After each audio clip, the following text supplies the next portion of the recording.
ഇന്നലെ ഞങ്ങളുടെ wedding anniversary ആയിരുന്നു കേട്ടോ. 7ാമത് വെഡിങ് ആനിവേഴ്സറിയാണ്. കല്യാണം കഴിഞ്ഞിട്ട് 7 വർഷമായിന്ന് അങ്ങോട്ട് വിശ്വസിക്കാൻ പറ്റുന്നില്ല. കല്യാണം കഴിഞ്ഞതിന് ശേഷം വർഷങ്ങളൊക്കെ ഇങ്ങനെ ഓടിപ്പോണ പോലെയാണ് ട്ടോ തോന്നിക്കൊണ്ടിരുന്നത്. പക്ഷെ മോളുണ്ടായതിന് ശേഷം മറ്റേ ബുക്കിന്റെ പേജ് മറിയുന്ന പോലെയാണ് ട്ടോ വർഷങ്ങൾ മറിഞ്ഞു പോകുന്നത്.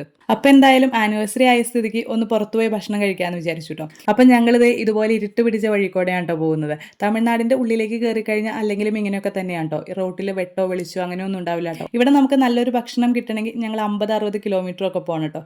നല്ല ഭക്ഷണം എന്ന് ഞാൻ ഉദ്ദേശിക്കുന്നത് ഭയങ്കര ടേസ്റ്റുള്ള ഭക്ഷണം എന്നല്ല, നമുക്ക് വൃത്തിയായിട്ട് നമുക്ക് മനസ്സിൽ പിടിച്ച് ഒക്കെ ഇരുന്ന് കഴിക്കാൻ പറ്റുന്ന ഒരു സ്ഥലം കിട്ടണമെങ്കിൽ ഈ ഇത്രയും കിലോമീറ്റർ പോകണം ട്ടോ. വെഡിങ് ആനിവേഴ്സറി ആയിട്ട് അങ്ങനെ സമ്മാനങ്ങൾ കൈമാറുന്ന പരിപാടിയൊന്നും ഞങ്ങൾക്കില്ല ട്ടോ. ഞങ്ങൾ മിക്കവാറും എന്തെങ്കിലും യാത്രകളൊക്കെയാണ് പോകാറുള്ളത്.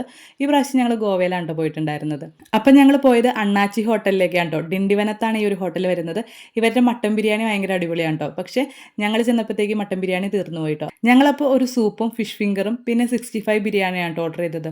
മട്ടൻ ബിരിയാണി കിട്ടാത്തതിൻ്റെ ഒരു സങ്കടം ഞങ്ങൾക്ക് ഉണ്ടായിരുന്നു. അങ്ങനെ ഭക്ഷണമൊക്കെ കഴിച്ച് ഹാപ്പിയായി ഞങ്ങൾ അവിടെ നിന്ന് ഇറങ്ങിട്ടോ.